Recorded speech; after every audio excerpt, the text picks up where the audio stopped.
With wearable devices these days, there are so many different things that we can track, so much data that I think you can actually get quite overwhelmed. We are going to give you the 6 metrics that you should really be tracking. My name is Shona Hendricks, I'm from CoachParry.com. So just to get us started, essentially there are so many different metrics that we can measure, and what we've done is we've essentially broken that down into 2 sort of categories. So we're going to be looking at metrics that measure recovery and metrics that measure intensity. First, let's unpack intensity.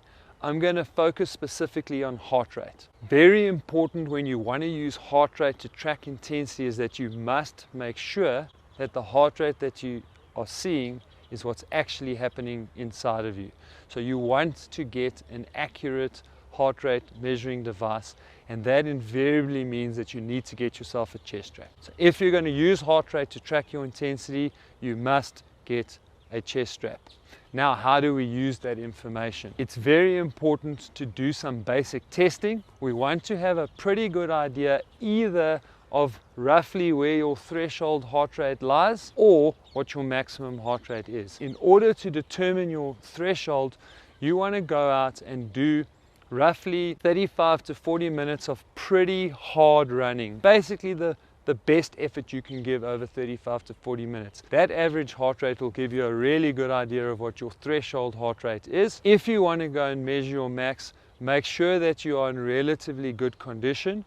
You have been training consistently for 2 or 3 months, and I would probably go out and just get clearance from my doctor to make sure that I'm okay to do the test. Whenever you push yourself to max, you really want to make sure that there's no underlying issues. To get your maximum heart rate, I found the most effective way to do it is to go and find yourself a hill that's somewhere between 4 and 6% in gradients, and that is roughly 2.5 to 3 minutes in length. Then if you go and hit that hill as hard as you can for between 4 and 6 repetitions with a full recovery on the way down, you'll probably get very close to what your heart rate max is on around about effort 3 or 4. Very importantly, how do you use this information?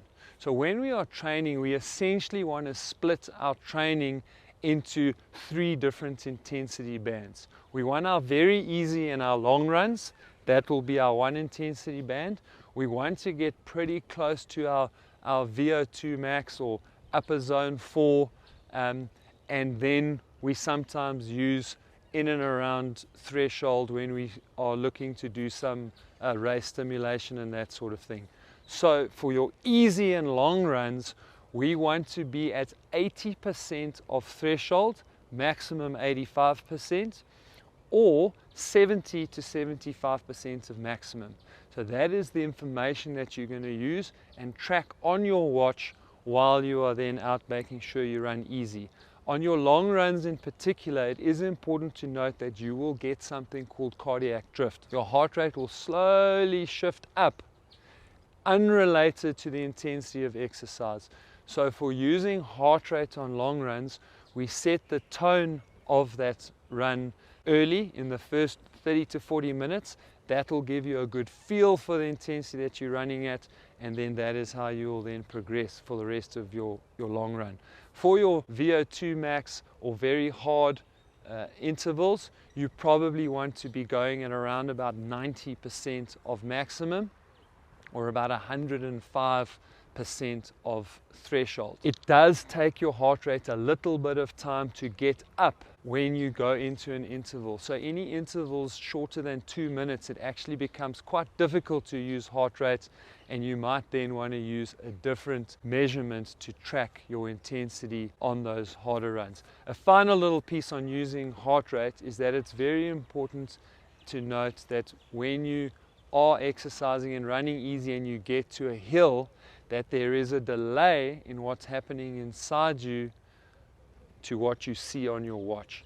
And so you need to be proactive when you get to hills and slow yourself down in advance, because if you don't, it's suddenly too late by the time you realize that your heart rate has gone outside of your easy zone. The second of the metrics that we think every runner should track that falls under measuring intensity is pace. Now, pace is absolutely important for making sure that we know how we are gauging that intensity.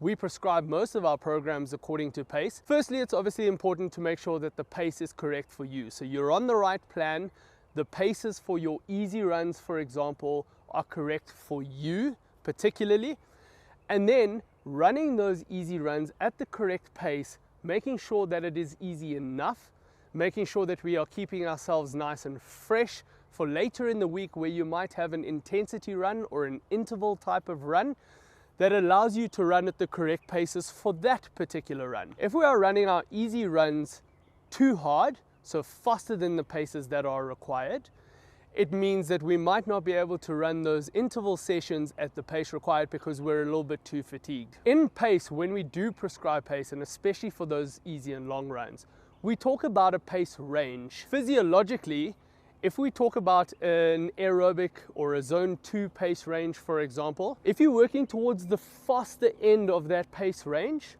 or you are working towards the slower end of that pace range, your physiological or aerobic adaptation is exactly the same at both ends of that particular pace range. However, at the faster end of that pace range, there's more cost on the body, so more energy demand, more eccentric loading versus running at the slower end of the same pace range. Physiologically, same benefit, but less cost on the body, which means your recovery is quicker.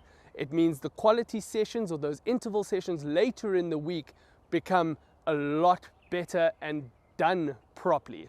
So the pace is absolutely important. When I talk about pace, though, one thing just to keep in mind is we obviously prescribe according to relatively flat tar, asphalt type surfaces. It's almost impossible to prescribe a training plan for every terrain that is out there. But naturally, the terrain is going to also determine what paces you're running at. For example, if you're running up a hill, we don't expect you to run at the prescribed pace running up a hill, especially on an easy run, because as you can imagine, it's not going to be easy anymore trying to stick to that particular pace. And that will work the flip side to it. When you're running down the hill on the other side, you probably could actually run a little bit faster than the prescribed pace. And this is where we would then need to really fall back on feel and how easy it feels. With that, I'm going to hand over to Shona to talk about feel and perceived effort in a little bit more depth. The third of the intensity metrics is RPE. RPE stands for rate of perceived exertion, and so that is essentially exactly what that says. Rating how much you are exerting in that session. So that is a subjective feel of what you are feeling in that session. It is such a powerful metric to use because it's quite direct to what you're feeling, and we want our easy and our long runs to feel easy. So we can use a measure of how you're feeling or how much you're exerting yourself in that session. There's a number of different scales that sort of represents RPE. One of the ones that we like to use here at Coach Parry is just a general 1 to 10 scale. So 1 being that you can do that exercise all day long, 10 being that you're feeling like you're wanting to die. So that's a sort of scale. And generally for your easy and your long runs, you want to feel somewhere between a 2 to a 4. And for your intensity runs, we don't want to feel that at a maximum. The intensity runs are never done at an absolute maximum. There we're wanting to feel somewhere between a 7 to a 9. And now you can see that range is, I'm saying 2 to 4, but that's because each individual person is going to have a different feeling as to what that means. And the important thing there is that you track that metric over time, and so you're getting a really nice idea of how you respond to the different sessions. So now we've discussed the 3 metrics that we like you to track for intensity purposes or to measure intensity. We're going to now discuss 3 metrics that we recommend every runner should be tracking for recovery measurements. The first one is going to be resting heart rate. Now, resting heart rate is a really good tool for you to monitor on a regular basis, for you to see how well you've recovered and how fresh you are actually to take on the next training session. With that, it's also a really good indicator to start to pick up any trends to see if you're potentially getting ill or something is coming that you're not feeling yourself on a particular day. One important thing though with resting heart rate is it's not today's number. You shouldn't necessarily take anything and go, today my resting heart rate is 50, something's wrong, or everything's good to go. How resting heart rate works and tracking resting heart rate needs to be done over a period of time. You want to do a resting heart rate measurement as soon as you wake up in the morning. In the ideal situation, you want to be doing it as soon as you've woken up, before you've gotten out of bed to go to the bathroom or made yourself a cup of coffee. Wake up, lie in bed, and take a resting measurement. I talk about tracking those measurements. You want to track them over time. Naturally, there will be a slight fluctuation in your heart rate from day to day, and that is absolutely normal. Keep in mind, stress and various other components, how well you slept the night before, is going to play a role on that resting heart rate as well. Tracking it over a period of time allows you to then really start to pick up some significant outliers. Medically, we generally start looking at anything about 6 to 8 beats higher than what your normal resting heart rate is, or normal running average is a really good example for you to start to pick up, all right, hang on, something's not right here. So 6 to 8 beats higher than normal, you can probably start thinking, all right, I'm either haven't recovered well enough, or I need to just make sure that my nutrition is right, my rest is right, because there is a chance that I could be getting sick. The next thing you can use to track recovery is heart rate variability. This is typically only available on our top end wearable devices, but it's an extremely useful tool to track if you are recovered. So what is heart rate variability?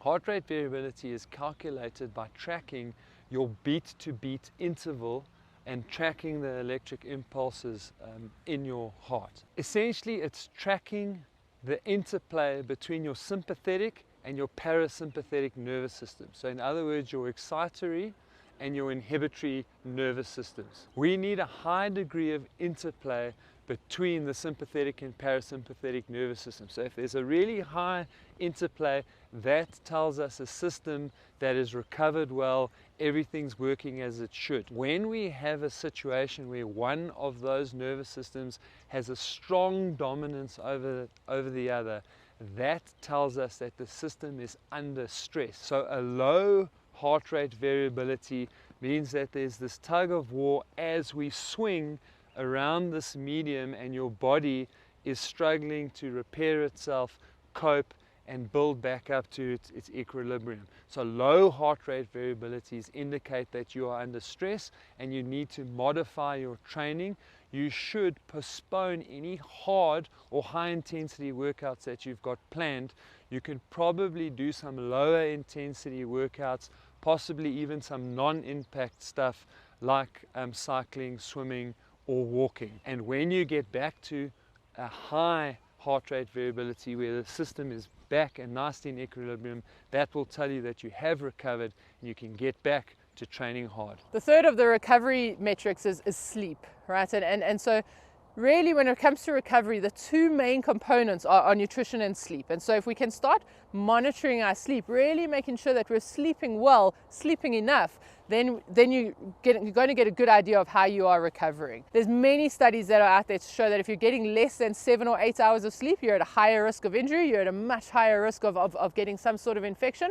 And so if we can start tracking our sleep hours, essentially, that's a first indicator that we might be able to check that we're recovering well enough. Of course, if you're getting 7 hours sleep and you're up all night and you're sort of tossing and turning and the quality thereof is not great, that's also going to be an indicator that you're not going to be recovering well enough. So if you're able to track metrics of your sleep duration and the quality of your sleep, that is going to be a useful metric to track. Many of the wearable devices, right, it's a big bulky kind of watch, which is almost a bit of like an oxymoron. You're going to be tracking your sleep with something that keeps you up at night. So there are a number of devices that are smaller, like some ring devices or some devices that go around the arm that are a lot more comfortable at night for you to then track your sleep and ensure that you're getting some really good data of that. Again, the important thing here is that we're wanting to track this over time and build up that trend over time. And you'll see straight away, looking back at your training, and you see that, oh, I really didn't have a good training block there. And if you put that against your sleep, I can assure you that you're probably, one of the metrics that have gone wrong there is that you haven't slept well or slept for long enough. So we've simplified this all down into those 6 metrics. If there's 6 metrics that you are going to measure, these are the 6 important ones that we do recommend you keep track of. We know data can be overwhelming, and these 6 just really simplify it and are absolutely key. If you want to see how these metrics fit into the greater scheme of your training, check out the video on screen now. Hopefully you got some value out of this video. Please hit the like button. As usual, subscribe to our channel so make sure that you don't miss out on any of our future content.